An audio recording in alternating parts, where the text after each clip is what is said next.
what I would do, along with my colleague, who's also from Pittsburgh, colleague Johnson, both of us together, this is a Pennsylvania initiative, but it is not a problem that is just unique to Pennsylvania. It is the entire United States as well as the world. The disease is a serious disease. It's a public health epidemic. And it is so serious is that we wanted to have this discussion and raise the consciousness. I had a chance, me and John came in my office, he and his wife, and they talked to me, and particularly about Children's Hospital and the need to do something research on celiac. And I expressed to you that is an issue that we obviously know we should not take for granted. So we are here today with constantly in terms of the state of food insecurity. And I think at one time I used to be on the agriculture committee, and I'm now on the Ways and Means and Small Business committee. And in terms of this discussion, I felt very strongly that we need to find a way to look at the question of research. My colleague here is a doctor also, so he can give a little bit more perspective, and I really appreciate it. So I'll turn it over to him to give his comments. Thank you, my colleague from Pennsylvania. It's great to be with you. Truly, it's an honor to sit in a room with people who understand celiac disease. Experts, again, from Philadelphia, who have come to talk to you and present important issues. But as Representative Evans said, this isn't just a Pennsylvania issue. This is an issue that we see all across the United States. Certainly the underfunding of research of celiac disease is important to everyone in this room. But a lack of clear understanding of celiac disease and how important it is, and as the experts will go on to talk, how underdiagnosed it is. And because of the lack of diagnosis, I think that the awareness of celiac is not where it should be today in the United States. I'll make an analogy. Think of people with peanut allergies. Realize how peanuts aren't even served on many airlines anymore. Understand that students go to school with EpiPens, and yet if you send a student to school who has celiac disease, who has celiac enteropathy, then that is something that many times the teachers are not aware of. So education is part of it, understanding is a big part of it. And with other colleagues here at the table, my background is, as Representative Evans alluded to, I'm a physician, and I practiced for 25 years before being elected to serve in the United States Congress, in the 116th Congress. But as a dermatologist, in which I'm board certified in, and as an internist, and I'm also board certified in that, I've diagnosed patients with celiac disease. I understand the significance of facing this, the immunology of celiac disease. Immunology should be the cutting edge of how we address this. And again, as Representative Evans talked about, that is impact that's going to come from the NIH. And I think that's why we're here today. Correct. I think that's our understanding. I'm going to turn it back to you before you go on. Thank you very much. John and Leslie are the, I should say, firecrackers who came to my office. And I'll tell you something, they didn't let go until I said yes. And they both can talk about obviously owning the individual spirit as well as the other people on the panel. John, turn it to you. Thanks so much. I'm going to actually turn to my wife for a moment and let her go first. Sure, I just wanted to give a brief background of why we're here today. Hear me with this. So this is our son Jax, who is here with us today. And Jax was diagnosed with celiac disease in August 2018. We initially went to see an endocrinologist due to short stature and lack of growth, and were shocked when the blood work came back saying he had anemia and very high levels of TTG, which indicated celiac disease. And this was a shock to us. This was something we knew nothing about, but we kind of dived into it head first because we had no choice, and we've been dealing with this for about a year and a half. By way of background, John and I are small business owners in Philadelphia. We're in the tourism business. We run the Constitutional Walking Tour of Philadelphia, and John also has a consulting and expert witness business and is the inventor of 2 patents. It's been definitely a very hard road for us. Jax has been great. He's been quite a trooper. He's been amazing. He's gotten to try all kinds of new foods, and we find out what he likes and doesn't like. But it's also a challenge every day, just trying to figure out where is the next meal coming from? Here we are today, we're out of town. Where are we going to be able to get safe food for Jack's? So while some people think it's just as simple as a gluten-free diet, it's not always that simple. So I've mainly been focused on Jack's nutrition, the day-to-day, meals, and having Jack's heal, get back to a healthier state. But John is going to talk to you about why more research is needed, and that a gluten-free diet is just not enough. So I'll now introduce John, who will talk a little bit more about steps on our celiac journey. Take my seat,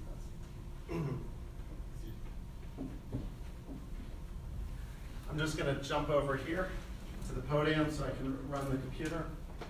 And I just want to start by thanking Congressman Evans and Congressman Joyce for helping participate today, helping organize this, because it's such an important time for us in the celiac community to start raising awareness here. And thank you everyone for coming and allocating some time today. And I think it's amazing to see kids on Capitol Hill. And so shout out to all of the kids who are in the room today. So I'll briefly go over what celiac is, but it's a serious autoimmune disease that has historically been underfunded by our government.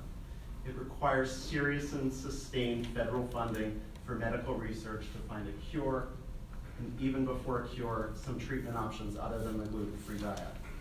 Biomedical breakthroughs today are only enabled through research, and this research needs a serious federal commitment. Celiac is associated with over 200 debilitating symptoms. A lot of people think that it's just diarrhea, just vomiting, just indigestion. It's a lot more than that.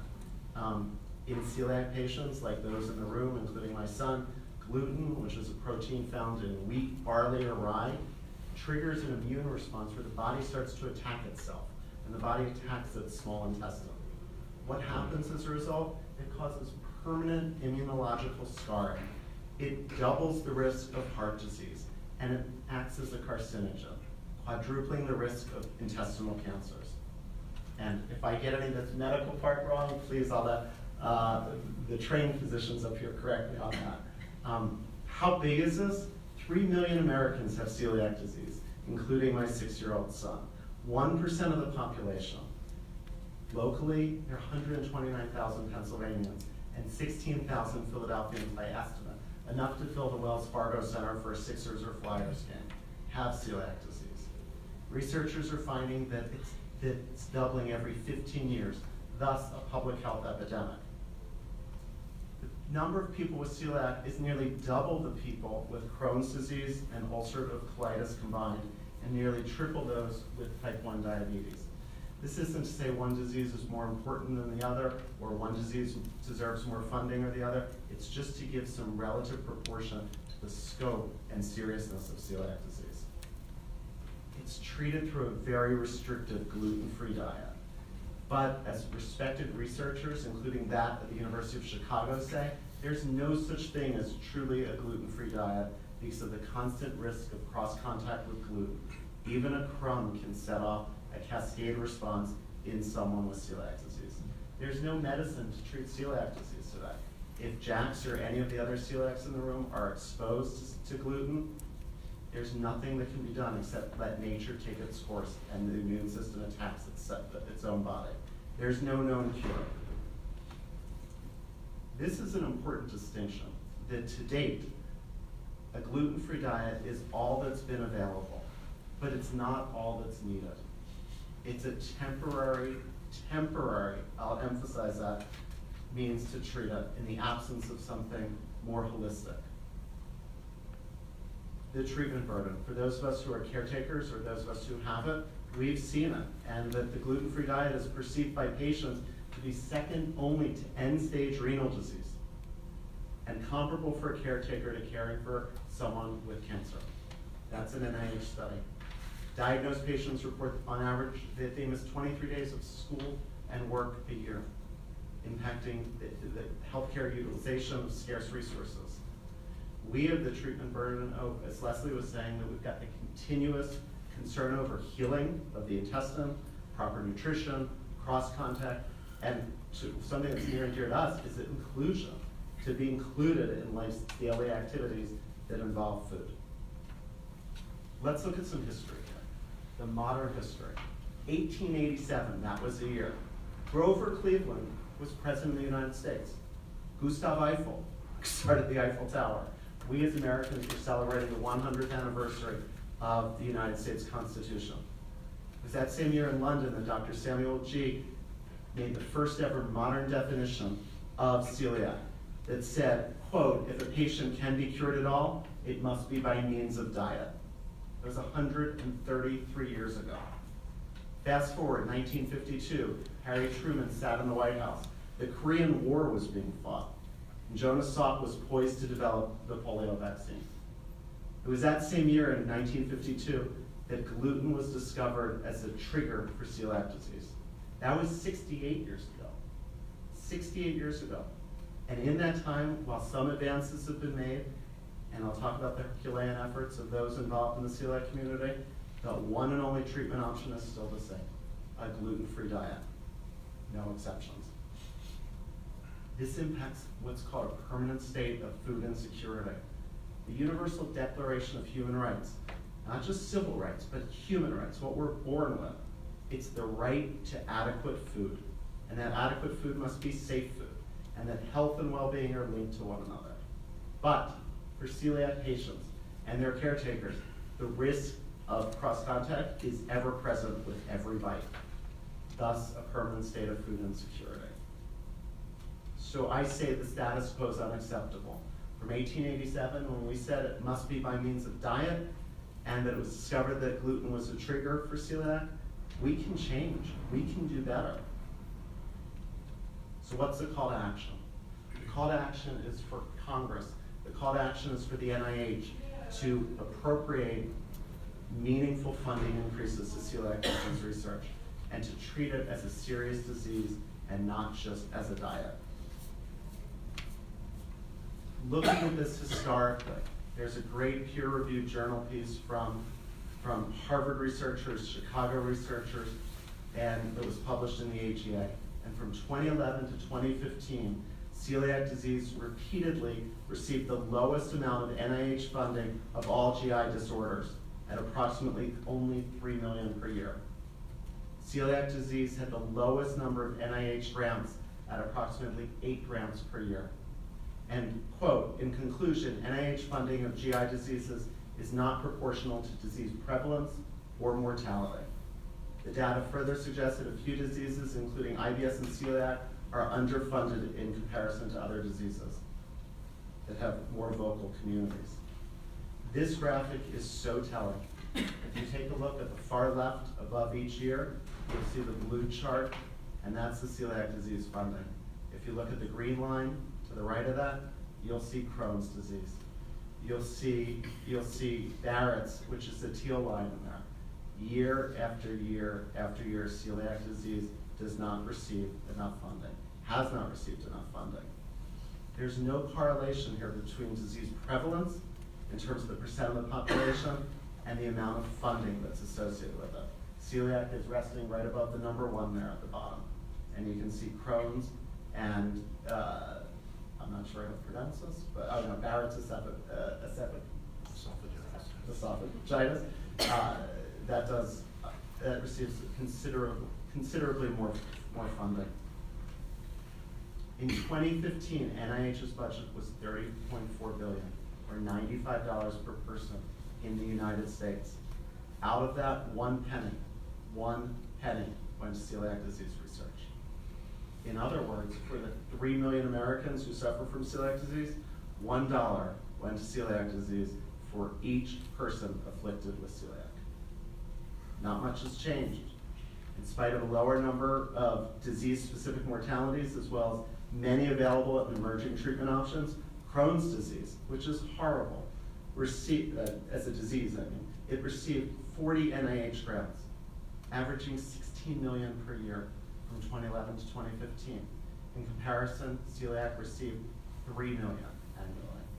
In 2018, the NIH report suggests that celiac received a modest increase, which is good, to 13 grants at approximately $4.7 million. However, in 2018, NIH research shows that Crohn's disease encompassed 210 grants for $69 million. problem is that public financing for this disease, celiac, is considered a validation of the seriousness of this ailment. Absent public funding, a vacuum is created which dries up private funds and dries up public funds, or philanthropic funds. Research has lagged behind in the biomedical imagination for celiac disease with respect to other autoimmune diseases and other digestive diseases. In contrast to Crohn's, which has a positive feedback loop, the more money, the more grants, the more researchers, the more treatment options. Celiac has a negative feedback loop associated with it. What does that mean? There's a lack of meaningful federal funding. There's a lack of validation that it's serious. There's a belief that the gluten-free diet is all that's needed, as opposed to all that's been available. There's a small number of established research, education, and advocacy programs. They're under-resourced as well. The recruitment of young investigators. Who wants to go into a disease that's just not funded? If you're smart and you're a scientist and or a physician or both, you want to go where the money is, where you can have an impact and not just chase money. There's been a brain drain away from celiac disease. There have been fewer NIH grant submissions. There's a narrow expertise of NIH review committees. Give you some perspective, from 1999 to 2017, NIH did not put one request for proposal out for celiac disease research. It may have changed since then, but to the best of my knowledge, at least for those 18 years, there were no requests. NIH website language suggests that celiac disease is just a digestive disorder, that a gluten-free diet is all that's needed. There seems to be, it certainly suggests to me at least, that there's an implicit bias there. We need ample federal funding to get us to the next level. Now in this town, bipartisanship doesn't always happen. It's great to see bipartisanship here with Congressman Evans and Congressman Joyce. But on April 15, 2019, 62 US senators signed a letter about the NIH funding to the Senate Appropriations Committee. And they said, quote, as NIH grants become more competitive, researchers can easily spend half of their careers working before receiving a grant. Secure NIH funding allows scientists to do what they do best, discover tomorrow's therapies and cures, promoting promising, talented young researchers from leaving the field of biomedical research and ensuring seasoned investigators do not abandon scientific research. We hope that the renewed commitment to NIH reverses these troubling trends. If we look at this holistically, again, as a human right, we look at the United Nations Convention on the Rights of the Child that talks about how legislative bodies like our US Congress must, quote, have the best interests of the child be a primary consideration, and, quote, that it should recognize the right of the child to the enjoyment of the highest attainable standard of health. Certainly, if there's a permanent state of food insecurity, we haven't achieved that for our children, and we haven't looked at this through the eyes of the best interests of our children. We can do better. We have this incredible opportunity ahead of us, incredible opportunity, in large part thanks to the tireless work of the Celiac Disease Foundation. We are fortunate to have a representative of them here today, but thankfully Marilyn Geller, who testified in front of the US House Appropriations Committee, made an impact.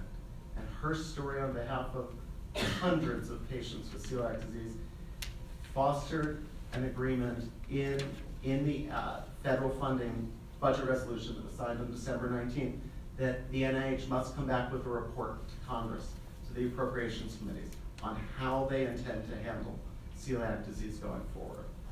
We need to have a seat at the table to help shape that. We need to make sure that, as Shakespeare said, past is not prologue, that we take this to the next level. So we have a friend that we've recently met on this journey named Steve Raber. And Steve's daughter is here with us today. And Steve said that no one really understood this about celiac disease. And his quote was, it was not the ice cream, it was the cone. So it wasn't the symptoms, right? It was the underpinning of the autoimmune disease. NIH has funded celiac disease with a little bit of funding to date under its digestive and kidney disease silo. It needs to be under the NIAID, allergy and infectious diseases as well. We sit at the intersection of autoimmune and digestive diseases. This is what that report language gets us. They have to come back with a strategic plan. The deadline is March 20th. NIH says, why study autoimmune diseases? This is critical. This needs to apply to celiac disease. The chronic and debilitating nature of these diseases, which can lead to high medical costs and reduced quality of life, is a burden on patients and also affects their families and communities. I think that speaks for itself. The promise for tomorrow is this, that the only autoimmune disease that has an on-off switch is celiac disease. And that on-off switch is known, it's gluten. Imagine, if you will, if unlocking the mysteries of celiac disease leads to biomedical breakthroughs for other autoimmune diseases. The NIH needs to understand that. How do we move forward? We need to allocate discretionary funding. We need seed funding for research-ready initiatives that sit at the University of Chicago, at Harvard, at Columbia, at Children's Hospital of Philadelphia, at Children's National in DC. There are things that can be funded, but it needs to come, there needs to be some release of that funding and make it a little bit easier to make up for the past. We need multi-institute collaboration between NIDDK and NIAID. We need a seat at the table. We need them to refer to celiac as a critical and priority topic. Those are quotes that they use for food allergies. We need to be positioned like a food allergy, in addition to just being an autoimmune and being a digestive disease. People don't question nut allergies today. The bottom line is, we need to overcome the lack of direct knowledge on committees. We need to overcome an implicit bias that appears to be there with the NIH, and we need to allocate $100 million to move the needle forward on an annualized basis, to make up for the past, to accelerate our path forward, and to see how this can help shape, out of a $40 billion NIH budget, what can be done for celiac and other autoimmune diseases. And with that, I thank you so much for coming today. There's been the Herculean efforts of some of those in the room sitting on this panel today, but they're underfunded, they're under-resourced, and we need to change that. And we can do better. I believe that. We can do better for Jax, we can do better for Harrison, we can do better for all the other kids in the room. Thanks.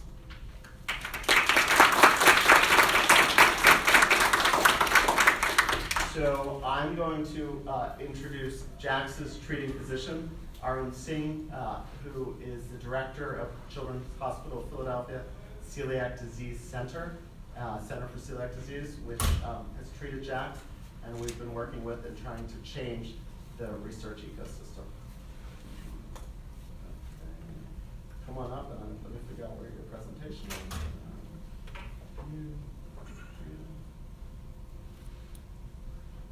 It's all yours.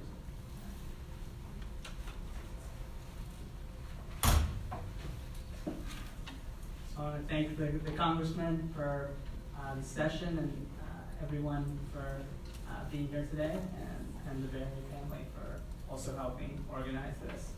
I am a pediatrician and a gastroenterologist at the Children's Hospital of Philadelphia. And I wanted to speak today about visualizing a path to advancing celiac disease research and to really develop a cure.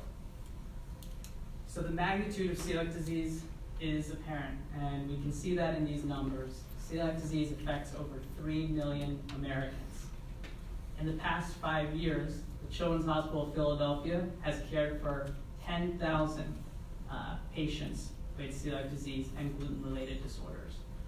In last year, in 2019, our Center for Celiac Disease, which is a multidisciplinary clinic made of gastroenterologists, psychologists, dietitians, and nursing, followed over 1,000 patients with celiac disease in their journey. And it really is a journey. I want to say that Every child has a story, how they presented, their symptoms that they came with. The photo right here is of two siblings named Grant and Shane. The younger one came here with fussiness, abdominal pain when he was a baby.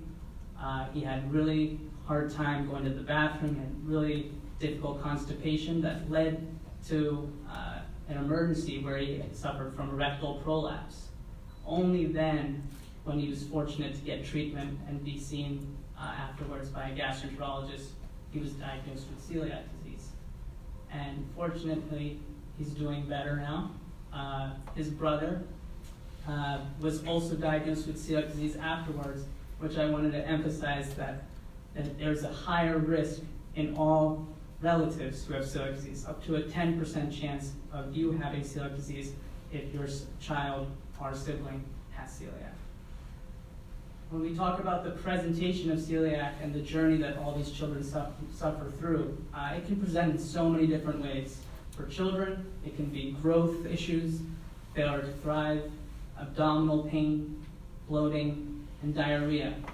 In adults, it also can present with similar symptoms, but most prominently, we see diarrhea, we see bone disease like osteoporosis presenting with celiac disease, anemia, and even at times different types of cancers. What we had said, and Congressman Joyce had mentioned that the majority of individuals with celiac disease remain undiagnosed, and this is really problematic despite our best efforts. Delays of and misdiagnosis of celiac disease leads to more comorbidities, intestinal cancers, and higher mortality rates. And some estimates have said that it's over a 4 times risk of death if you don't get the diagnosis in time. Reversing the intestinal damage and the villus atrophy that we see in these patients who have celiac disease takes exponentially longer if you wait too long to diagnose. In children, it can take up to 2 years for the intestine to start healing, and in adults, we know that it can take almost a decade after you've been diagnosed. Early detection and treatment of celiac disease also makes a lot of financial sense. It lowers medical costs and results in healthcare savings. We know that patients who are diagnosed save over $1,700 a year versus their medical costs and expenditures prior to their diagnosis. The burden of celiac disease is even after the diagnosis, though. Psychological vulnerability, the increased anxiety that children have to suffer knowing that they might get gluten, that they might not be able to participate in that birthday party, that they might not be able to go to the camp, or even go to college in a place where they feel safe to eat. This is extremely socially isolating. This can also cause a tremendous economic burden on families, as you can probably go to the grocery store and you can look at a loaf of bread and compare it to a gluten-free loaf of bread and see how much it can cost. And I have had families in tears telling me that they can't feed their children gluten-free diet because they can't afford it. It also creates a poor quality of life, and you heard from John one of the studies that says that the quality of life is so detrimental for these individuals suffering from celiac disease that it's even worse than individuals with type 2 diabetes, hypertension, and congestive heart failure. And then finally, worst of all as a physician, is that 1 out of every 5 children doesn't heal on the gluten-free diet, that they don't get better, that their symptoms don't get better. And that's traumatic as a physician. My number 1 goal is to help my kids and help the families. And when we put them on the diet, it's a big sacrifice that they're making, but they do it willingly. And when they come back and they have the same symptoms, the same abdominal pain and irritability that they were having, and now they're having these challenges of the social isolation and anxiety that I was mentioning, that's incredibly heartbreaking. So what are the 3 pillars to success against celiac disease? Well, I think that we need a multidisciplinary clinical care team, and that we have at CHOP with dietitians and psychologists as well as our clinicians. you need to educate and advocate, and so that's what we're doing here a little bit today. But it also means advocating as a family, advocating at your school, speaking up at a university that you want to go to, and making sure that you can get gluten-free options available at the cafeterias. And then finally, the third aspect is research. And that's the one that's sort of been ignored up to now. And that's really going to be the one that can move the needle for us and really find a cure. So what are the hurdles to finding this cure? Well, number one, what we're speaking about today is that funding is essential. And federal funding in celiac disease has just simply been poor. We need to build a biorepository which collects patients' specimens, their medical information, so that we can really understand the genetics behind this disease, the immunology behind this disease. To do so, to do that translational research, it's going to take money. Sequencing is now incredible work that we can do in genetics and metabolomics, and that costs thousands and thousands of dollars. There also needs to be a commitment to scientific research, and that requires dedicated celiac disease experts. So we need more junior scientists joining in, we need more research staff available, and we need to lead with different medical centers and with Congress. There also needs to be collaboration. Just like any great complicated challenge, we have to work together. And so that requires collaborative research between different medical institutions, government agencies, and hospitals. Patient participation is also a hurdle in medical research. And you have to have volunteers of all ages, pre-diagnosis and after going gluten-free. I want to say that at CHOP, we have not had that be a major hurdle. I know every family that I come across that we talk about research, talking about trying to work together, wants to do their part, wants to get involved, are willing to work with siblings, with relatives, and get anybody together for solving this disease. So we asked today about securing funding for celiac disease research, and I want to make an emphasis that this starts with an emphasis in pediatric research. From developing groundbreaking treatments for chronic disease to saving babies who are born prematurely, pediatric research has increased the ability to live healthier lives and grow into productive adults. It's also important as a public health crisis that primary and secondary disease prevention of celiac disease is essential. So we need to stop it before it even evolves to developing celiac disease. And so it's best studied in those infants and children. Lastly, novel therapeutics are also better evaluated when you're thinking about trying to study this in intestinal models. And so in children, they usually don't have multiple different diseases. They usually don't have multiple different medications that they're on and those drug interactions. So from a basic science standpoint, it's really crucial to study those individuals as well. The other aspect is that celiac disease may hold a key to really understanding autoimmune disease as a whole. So we think about rheumatoid arthritis, think about inflammatory bowel disease, think about diabetes and lupus. These are all devastating autoimmune conditions. The one thing that makes celiac disease so unique versus those other autoimmune diseases is that we know the trigger. That trigger is gluten. And so we can identify that on-off switch and use that in experimental models and in research. As we learn more about the most common genetic autoimmune disease, which is celiac, research in celiac disease is going to shed light and solve other autoimmune diseases. And I firmly believe that, and we need to step up understanding that and advocate with our colleagues who study those other autoimmune conditions. So I did want to highlight a couple areas that we believe that research needs to be advanced in. One is studying the microbiome, and the microbiome is the bacteria, viruses, and fungi that make up and live and reside in our body. And they are essential to normal function, but they can also be causative in different types of infection and disease. And we know already from previous research that the microbiome, the bacteria that live in the intestines of babies who are more prone to celiac disease is very different from the ones who don't have celiac. We also know that antibiotics might play a role and that different viral infections might play a role in causing celiac disease.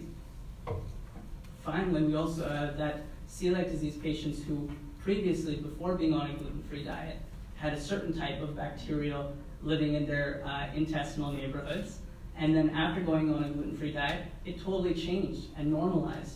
So knowing all these different factors means that we really need to understand how we can use that to our advantage to making a treatment or a cure.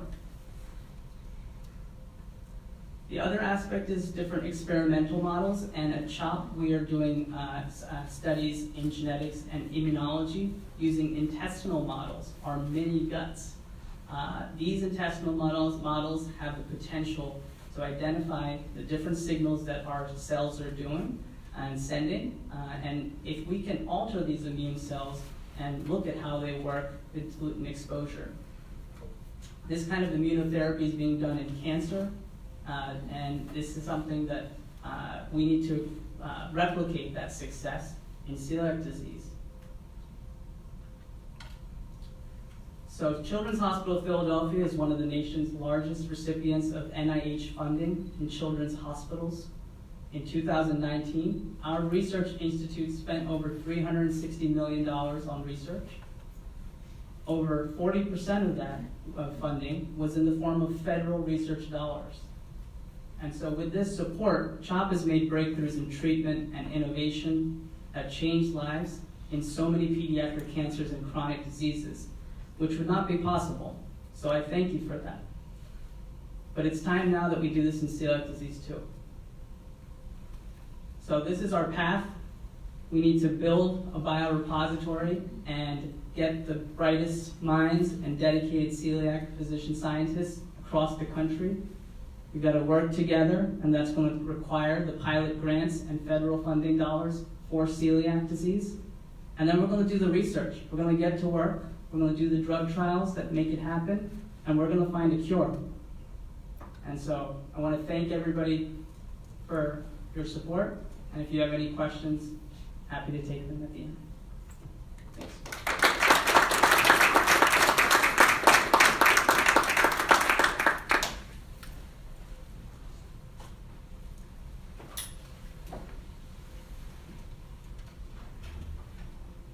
Thank you, Dr. Singh. Our next two speakers that you're going to hear from are from Children's National Hospital right here in Washington, D.C. And the first one is Vanessa Weisbrod, who's the director of the Celiac Disease Center there at the Children's National Hospital.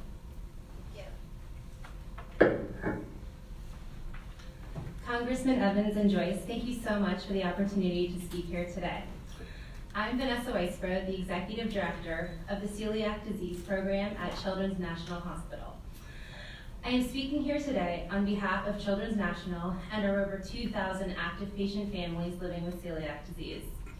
In full disclosure, I have celiac disease myself, as does my mom and my 6-year-old son Brandon, who was diagnosed 3 years ago today. Oh, and then there are the cousins who are also diagnosed. I think I lost count, but there are at least 4 of them. My son Brandon was really lucky to have a mom working in a hospital center where he was tested and diagnosed early and quickly. But the early diagnosis doesn't mean an easier life. When he's exposed to gluten, he vomits multiple times and is lethargic for days. With every gluten exposure, he becomes more anxious about the next. He's so scared of consuming gluten that he won't give his dad a hug when he comes home from work until he's washed his hands because he knows that his dad probably ate gluten for lunch at work. Sometimes it breaks our heart to see him so scared of the food. I work with kids and their families at Children's National, many of whom have had a terrible road to diagnosis. Our families have dealt with heartache of their children not growing, being labeled as failure to thrive, having unexplained nutrient deficiencies, and failing to advance in school. Many have had hospital stays and multiple procedures to get them a diagnosis. I'm going to share some quotes with you from parents in our program. I was watching my son wither away.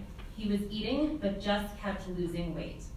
The pediatrician didn't believe me that we were feeding him, because if he was eating, why wouldn't he gain weight? My daughter went from a vibrant, social young child to an anxious, depressed, and miserable teenager.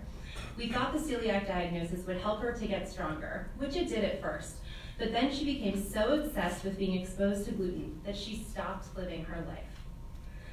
As you can see with my own family, celiac is a genetic condition, and in our program, we regularly refer the parents of our patients for testing.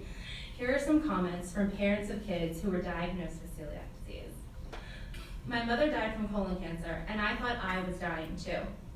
If we had known at the time that celiac ran in our family, perhaps she would still be with us today. I had diarrhea multiple times a day, every day. I would be sitting in a meeting at our law firm, just praying that I could sneak away to the bathroom before the poop came out. I wanted to be intimate with my husband, but I couldn't control the gas. For 3 years, I pulled away from my marriage because I was so embarrassed by what came out of my body. According to the Celiac Disease Foundation, celiac is now recognized as one of the world's most common genetic disorders. Despite this recognition, it is estimated that only about 20% of Americans are correctly diagnosed. Today, the only treatment for celiac disease is a strict, lifelong gluten-free diet. There is currently no medication and no cure. Studies show that 30% of people on a gluten-free diet continue to report symptoms and still have intestinal damage. The gluten-free diet is not a cure. These people struggle not only with managing the diet, but with living in fear of increased mortality risk for developing other conditions like non-Hodgkin's lymphoma, liver disease, small bowel cancers, and other autoimmune conditions. Innovative and collaborative research is required to find a cure for any disease. But up until recently, federal funding for celiac disease has been virtually non-existent, creating a major shortage of resources for researchers. We need to understand the immunological basis of this disease. We must identify the triggers for celiac and how to prevent them from firing. We must find a cure for this disease, including one to inhibit development and one to induce tolerance of the gluten protein. This must happen through large-scale, multi-center research projects and the establishment of national resource repositories. Our celiac program in DC, in partnership with Boston Children's Hospital, has started this process. 3 years ago, we started a collaboration to build the Celiac Kids Network. This is an informal consortium of 12 pediatric hospitals with celiac disease programs. We meet twice a month virtually and twice a year in person. We are doing research together, developing a tool to measure the risk of gluten exposure in patients, sharing best practices, and helping each other work through difficult cases. Right now, we're doing this on a shoestring budget with an abundance of goodwill. We know that we're behind other diseases with more funding.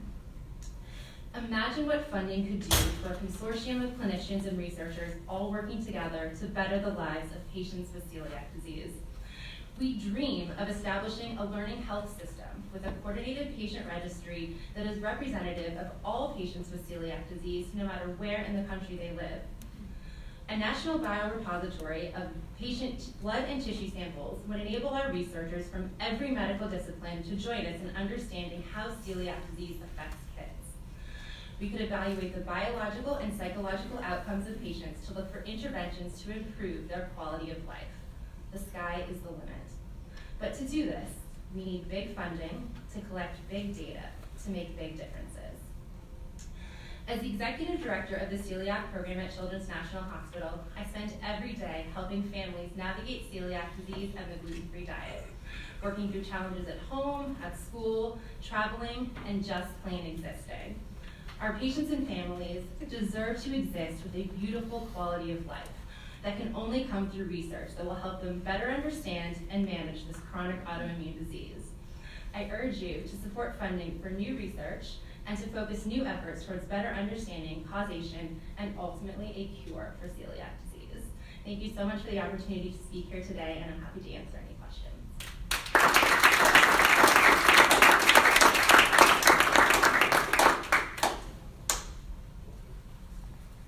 So, I've got 10 minutes, and I'm going to make the best of them. Congressman, thank you so much for allowing me to be here.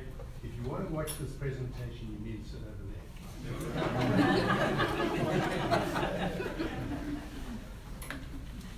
It's always in the front row. Good for you.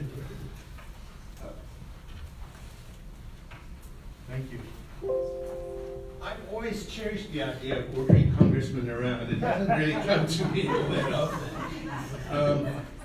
I'm going to be quick, but the subject we have here is certainly serious. And in being quick, I want to first start by indicating that I've been the clinical director of our celiac program for a brief time. It's been 3 years.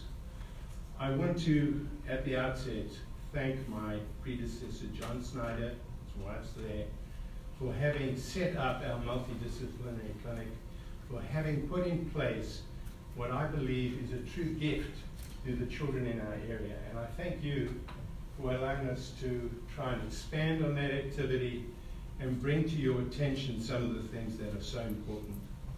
Look, celiac research, why now? That's an important question. Many, many times we throw money at diseases prematurely. Forgive me for saying this, but I think we did that with things like muscular dystrophy because the leaders were well known, they drew a lot of money, but the research wasn't at a point where we're on the threshold of breakthrough, where we really, with a little bit of a push, can really turn this thing around. Now, there's a lot of stuff you've heard here that I'm not going to repeat. Celiac research, why now? It's a major problem, clearly. It's common. I won't repeat the numbers. It has broad effects, way beyond the intestine, and very often not involving the intestine, obviously. It's confusing. It's overlooked repeatedly. I can't tell you how many children, like some who are here today, went for years before they were diagnosed and suffered enormous consequences, not only for them, but for their families, for everyone around them, and for us as a medical community. It's often insidious. It creeps up on you. You don't know that it's happening.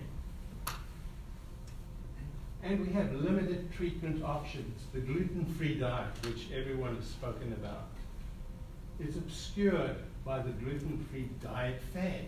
And let me spend a moment there, 1 more minute. The gluten-free fad is ridiculous, okay? In a word, we have people who claim anything from, should I say it, wonderful breasts, to good complexion, to great health, and a great many people, in a sense, demoting the value of being gluten-free and detracting from the very serious issue that gluten really is for celiac patients and for an additional small population of patients who have genuine gluten intolerance and for which we have very little information and desperately need research so that we can sort that group out, positively diagnose them, and give them the therapy they require. It's markedly impacting the quality of life, not only prior to diagnosis, but sadly after diagnosis. Shana over there is our psychologist in our celiac program, and I said to her, when I came there, having experienced celiac disease, I'm old, I've been at this thing since the 70s, in fact the 60s. And yet, it was after coming here that I discovered in the multidisciplinary clinic what a burden it is. I, like so many other doctors, have often said, oh, you've got the diagnosis, gluten-free diet, you're good to go. You're not good to go. It is a challenge. It's a daily challenge. It's a challenge in school. It's a challenge at home. It's a challenge in restaurants. And yes, it isn't Crohn's disease, but it impacts your every day of life. And when you add all of that up, it actually is rated as more of a problem than many of the more spectacular diseases, which therefore attract so much more funding.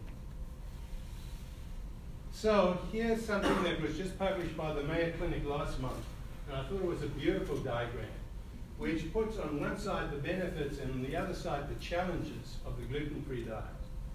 And I won't read it all to you because you've heard a lot of it already this afternoon, but I will argue with one thing. It says there it benefits the quality of life. Yes, it does, in terms of your quality of life prior to the diagnosis.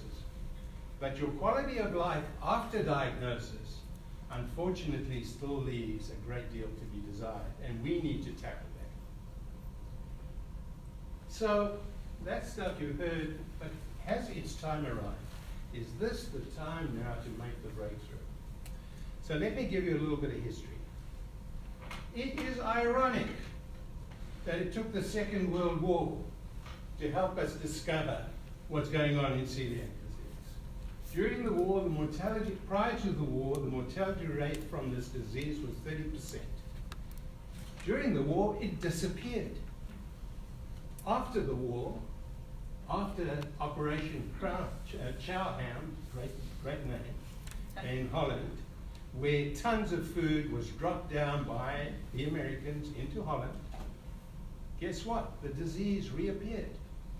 And it took another 10 years before Dr. Dye made the connection. It was the wheat. We had found the poison, and it's in the food. Well, after that, how were we going to progress? Knowing what it is was just the beginning. Diagnosing it was not easy. We had no chemical ways of getting there. We had no serology. It took some really brilliant physicians to invent that Cosby capsule. That little thing that we used to shove through the mouth down into the intestine of children before we had anesthesia and endoscopy and all the wonderful things we have today. Now, I see these gray hairs. I was given one of those capsules and told by my professor, go and become a gastroenterologist. You're not a cardiologist, forget it. And I did. I'm glad I listened. But we used that thing, and the first 10 children I biopsied in 1968, every one of them had celiac disease. We had no idea about it. I looked at those tissues and I couldn't believe it, and I thought they were probably normal because I'd never seen a normal. And yet, yes, that disease was there and it was common, and we had just begun to diagnose it. But we were stuck. We could look at the anatomy, but we couldn't screen the population with a thing that you put down the throat in the X-ray department of the occasional child. It took developing and understanding the biochemistry of this illness so that we could get to where we are now. And I was actually involved, as a lucky fellow, looking at the intestine of virally inflamed tissue. And there was the secret. When the virus invades the surface epithelium of the intestine, the body responds by shedding it. That's its first defense. And if you're genetically confused, you see wheat as if it were a virus. And unlike most viruses, you're repetitively exposed to it. And so you go on shedding the surface and shedding the surface and shedding the surface. And what then happens is you go from having villi with a sort of little factory over there creating the surface of that villus to increasing the factory as you have a greater demand for the surface epithelium until you ultimately only have the factory and nothing at the top. And the cells at the top are immature, unable to perform the tasks required, unable to assimilate the nutrients that are necessary for quality life. And this is what we see in celiac disease, an emulation of that same process where those villi gradually melt away as the factory deepens in an attempt to compensate for this constant wheat invasion. Well, we have become very clever. We now know all the chemistry. Power to us, but how in Lord's name do you understand that? And here it's all described if anyone's interested in reading it. But I have a different way of presenting it, which I think will sort of resonate with our congressman. You see, the wall has been built. It's in the intestine. There's a lining there of cells that are guarding the surface. It's covered by mucus, and in that mucus is this bacterial colony that modulates the entry of substances. And on the other side, we've got a defense system that's set up, waiting for the arrival of whoever gets through. And they're different kinds of soldiers. There are those who look at what's coming in and say, this is good or this is bad. They vet. There are those who convey the message if it's bad. There are those who deliver the message from the National Guard all the way to the military and bring in the reaction, which unfortunately destroys their surface. So you go from having a situation where something like gliadin is recognized as being foreign. Tolerance is eliminated. Once the gliadin gets in, it takes tissue transglutaminase, a key substance, to remove the surface. And then it gets passed on, provided you have the genes that allow you to pass it on. 30 to 40% of our population carries DQ2 and DQ8, which permits the passage of this gliadin down the chain of command, if you will. And those people can get celiac disease. And so this thing goes off, brings in the lymphocytes, which kapow, you lose the surface. Now this knowledge, this research is profound. And it's allowed us to develop so much of what we require, and it's laid the foundations for where we can now go. So we now just look at it in more traditional terms. You have gluten broken to gliadin, it gets through, it's handled by tissue transglutaminase, it's deaminated, it's passed on provided you have the genes, you ultimately release cytokines, you have the antibodies, you bring out the lymphocytes that come in and destroy that surface, and the cycle recurs.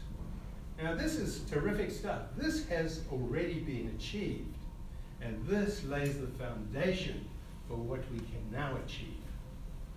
So once we had chemical analysis possible, look at how the incidence of the disease jumped up in Minnesota.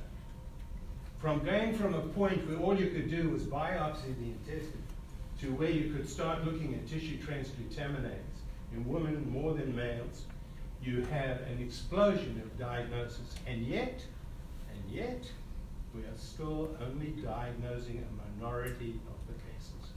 There are a lot more, and we need more research and better tests in order to ferret them out. We need tests where, and they're coming along, where we give the gluten and it induces a change within hours. We can capture that change and say, you've got it.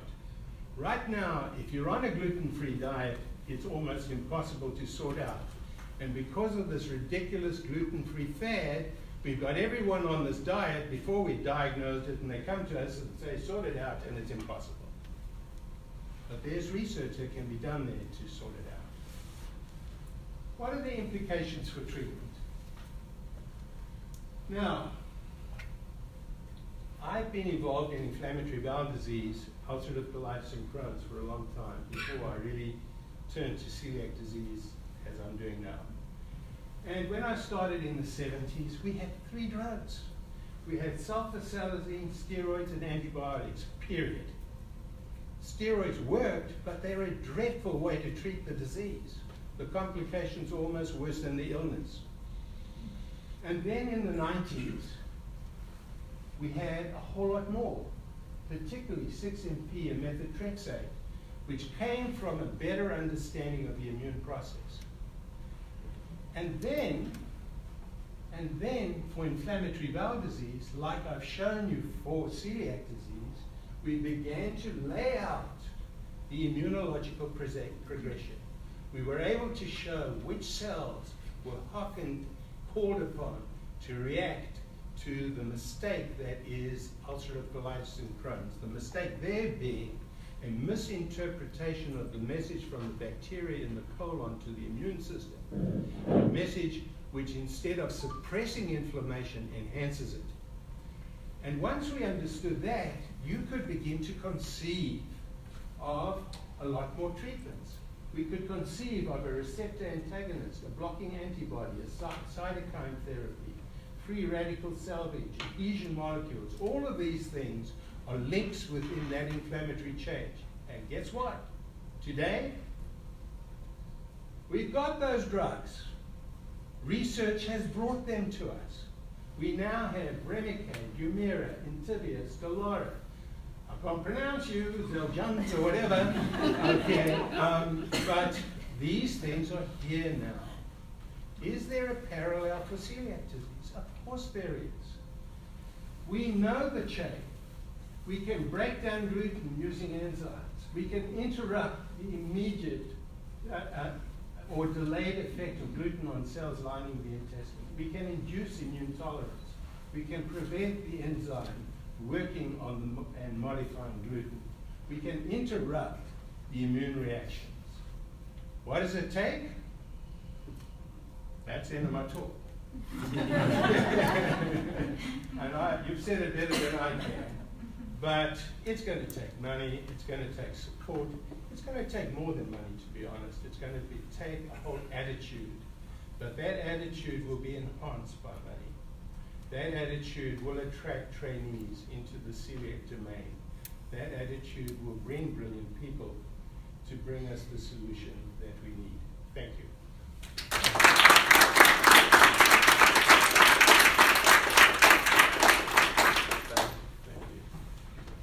Well, thank you everyone for coming today.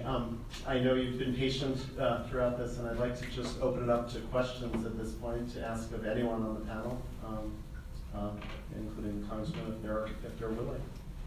Thank you for the question. Sure.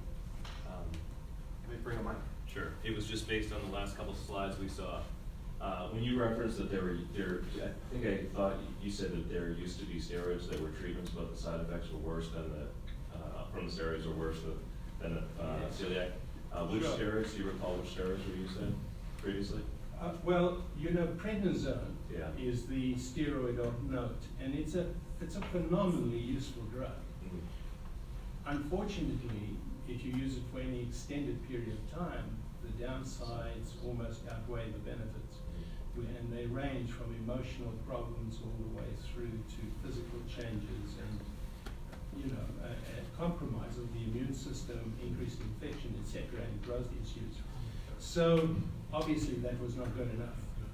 Now, but there's a point here to be made. Prednisone is effective, but it acts against a great variety of the links within the immune system. So it goes beyond what you want and does too much. The brilliance of the more recent technology is that you can check out just one step and knock that step out and not interfere with everything else and still interrupt the inflammatory cascade.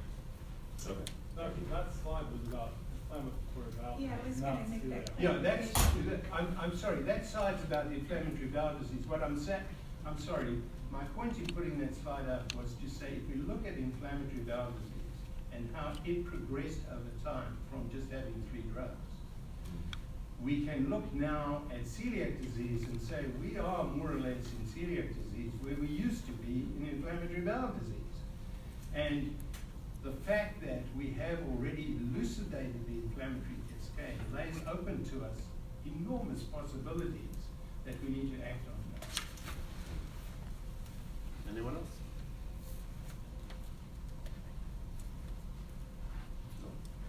All right, well, thank you everyone for coming. We have Thank you, one Congressman. more.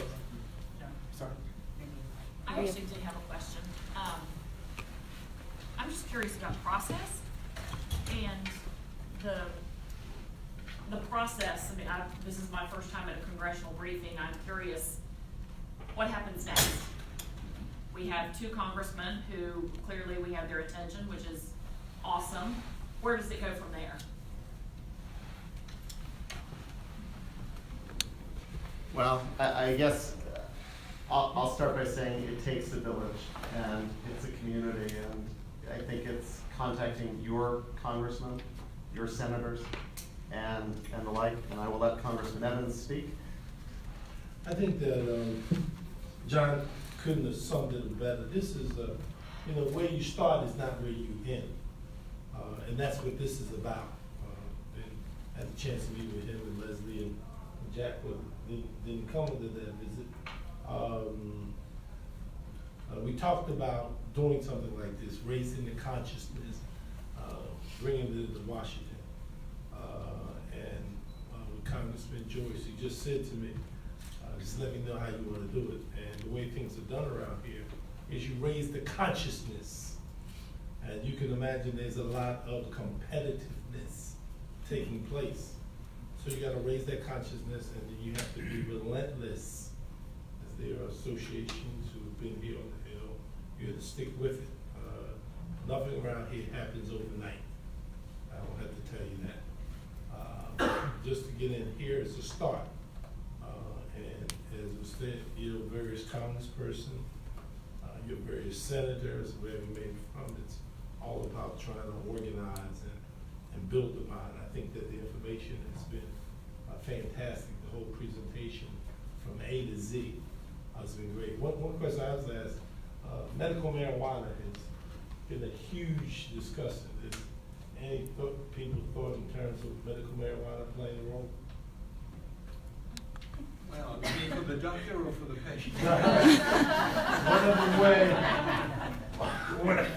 whatever way, I mean, you tell us if.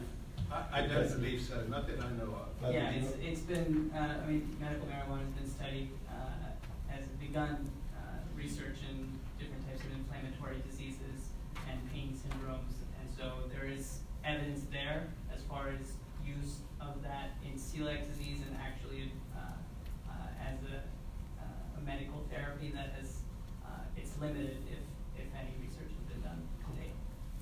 I just thought I'd ask, because I know in the case of Pennsylvania, it's law, and for other places are moving, so obviously, just discussion. So, to your question, this is a start, and got a lot more work to do if you want to try to get to moving the needle.